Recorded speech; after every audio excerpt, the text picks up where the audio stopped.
Hello mga kasari ko, mga sisi ko, magandang araw sa inyong lahat. Welcome ulit sa channel namin, Rose and Dave Channel. Kumusta kayo? Ayan, kung ako ang inyong tatanungin kung kumusta ang benta ng ating sari-sari store, well, sa ngayon ay matumal dito sa amin. Mga ilang araw na mga sisi, matumal. Pero sabi ko kay Kuya Dave, sige lang, laban lang. Hindi naman lahat ng panahon ay medyo matumal, diba? May mga panahon naman na medyo nakakabawi. Pero laban lang po tayo mga kasari. Marami akong nababasa sa mga group na sana daw yung mga tao, bakit wala na daw bumibili sa kanilang tindahan. Sabi ko, akala ko ako lang yung matumal sa panahon ngayon. Dami pala namin. Okay, so mga sis, flex ko lang sa inyo itong part dito. Ayan, nung last vlog ko, nung hindi ko pa na-display yung mga pinamili namin sa grocery. So ito yon. Ayan, maling. So, mabenta dito sa amin yung maling. Kumuha ko siguro ng mga 8 lata. Ayan. So, benta ko dito sa amin ay 140. Ayan, 140. Tapos, meron din akong luncheon meat na Pure Foods. Benta ko siya ng 95. Tapos, meron din akong maliit. Benta ko ng 38. Tapos, ayan, itong mga luncheon meat na holiday, 95. Ang maliit ay 35. So, disclaimer lang mga sisi ha, yung mga price natin ay magkaiba po. Kasi, iba-iba yung price ng mga supermarket kung saan tayo namimili. So, sa ngayon, sa awa ng Panginoon, kahit na sabihin natin matumal, yung tindahan ni Ate Rose ay puno pa naman. So ngayon mga sis ay wala pa naman masyadong tao. Ang ginagawa ko ay nagre-repack muna ako ng mga construction paper. Kasi yung last na ginawa ko nung nirepack ko last month siguro yun naubos na. So ganito yung position ko kapag ako ay nagre-repack. Meron akong lamisa dito or table. So ganito yan, iba-ibang kulay. Yan, ganito kakalat dito kapag ako ay nagre-repack. Ayan. And ngayon ay meron akong grocery na dumating na naman from grocery. Ayan. Ito ay nagkakahalaga ng 5,000 mahigit. Ayan. So, tingnan natin mamaya kung ano ang laman nito.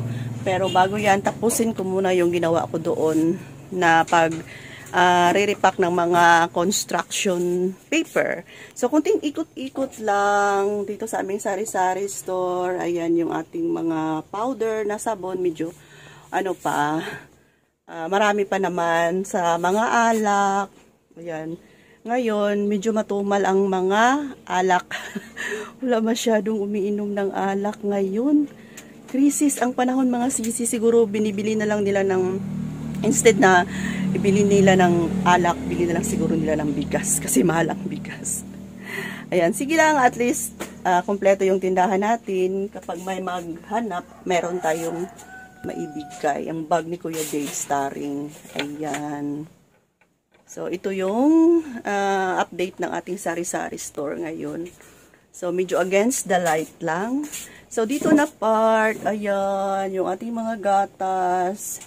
Yan, yung swak, 13 pesos na yung swak natin kasi nagtaas. So, birch tree, 12 pa rin siya. Ito na party, mga sisi ko. Ayan, naggupit-gupit ako ng mga downy. Kasi dati wala akong mga ganito na mga downy. Then, wala akong mga nakagupit-gupit. Pero ngayon, kumuha ako ng extra na tray. Ayan, naggupit na naman ako. Para, minsan kasi pag sa pagmamadali, ayan, mabuta, sayang pa. So, ito dito mga shampoo, Bear Brand, Milo, ayan, birch tree, tapos dito naman ay mga kape-kape. Okay mga sisi, so ito na yung mga item natin kanina na bagong deliver from grocery. So, nag-add ako ng Zonrox na 500 ml para hindi tayo maubusan. And, nag-add na rin ako ng Milo. Kahit meron pa akong Milo, nagdagdag na rin ako. Kasi minsan, walang stock sa grocery, at least meron na ako dito. Kuha ako ng 3 lang muna, and Oreo, nag-add ako ng Oreo. Tapos itong Mont Mamon.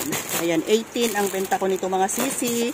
Milo 10. Tapos kape stick 4 pesos. Magbanggit tayo ng price para ma-update din kayo kung magkano na bentahan natin ng ating mga paninda. And Cloud9, 10 pesos pa rin. And meron din tayo ditong Dutch meal, malaki at maliit. So, ang aking maliit ay 13 pesos. Ang malaki is 25 pesos. Meron din tayo dito mga Century Tuna na spicy, 40 pesos. Ang ating Argentina is 40 pesos. And next ay itong mga tidbits. So, nakabili ako sa grocery ng 2 pack na tidbits. Kaya lang naubos na. So, kumuha ako ng 15 pieces na ganito. So, mabenta itong tidbits. Kasi hinahalo nila sa ulam. And, kumuha ako ng Kukumama. 10 pack ng Kukumama na maliit. So, next ay Max na candy. Kumuha din ako ng spaghetti sauce. Next ay crispy fry. Magkano na ba ang crispy fry ninyo? Dito sa akin ay 20 pesos. And, kumuha din tayo ng mga kapti. Ayan. Greatest white, 15 pesos. So, ano pa ba itong nasa ilalim? Kalkalin pa ba natin? Ang hirap. So, hindi na lang natin kalkalin mga sisi. Ayan. So, ito dito sa malaking box, sure, is mga chichirya. Yan, chichirya ito dito halos. Malalaking chichirya cheese ring, movie, 9 pesos. Pillows, ayan, 10 piso. Nova is 18 na yan. Ano pa ba itong sa ilalim? Mga manghuwa na malalaki. Ayan. So, ito dito. Yan. Yan lahat. Ito ay nagkakahalaga ng mahigit 5,000 pesos. So, yan mga sis. Time check is alas 3 ng hapon. Pero maulan dito sa amin. Kaya walang bibili ngayong oras na to. Yan. Maulan na mainit. Mingaw.